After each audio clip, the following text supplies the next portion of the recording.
Ta medijska gonja, medijski linč zadnji dan pred volitvami je učinkoval po svoje. Zgubili smo teh dobrih 10% točk in nismo zaradi tega prišli v drugi krog. Torej nekdo, ki je začel s to gonjo, je dosegel svoj namen. Jaz nikoli ne krivim medijev, zato je izključno moja krivda, da se mi je sploh kaj takega zgodilo. To je bila moja odločitev in nikoli nisem nobenega drugega krivil. Moja tale kazen je neznatna v primerjavi z tem, kar imata ta dva zdaj v drugem krogu. In je tudi neprimerljivo in kot sem že prejle izjavil, bom zahteval obnovo postopka in dokazal svojo nedolžnost. Vse sem povedal, kar je bilo.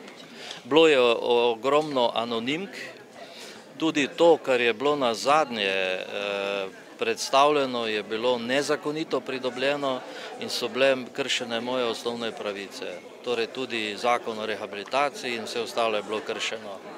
Papirji pa nezakonito pridobljeni. Ni zdaj nepomembne, niso več volitve, to smo dali skozi.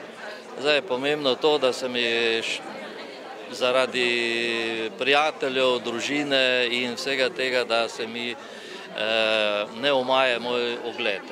In tudi sam vem, da me je tepla ravno ta dobrota do ljudi, do delavcev, da sem odobril nekaj, kar se me je potem maščevalo in sem bil zaradi tega kaznovan.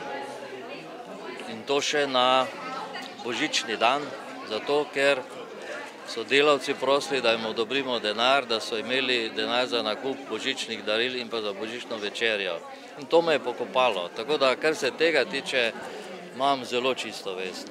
Zamolčal sem, ker so me vprašali na podlagi papirjev, ki niso bili identični z mojo zadevo in kjer so bile noter navedbe od tega, da ni bil moj pravo ime in priimek, do vseh ostalih podatkov. In tistih papirjev pa res nisem poznal.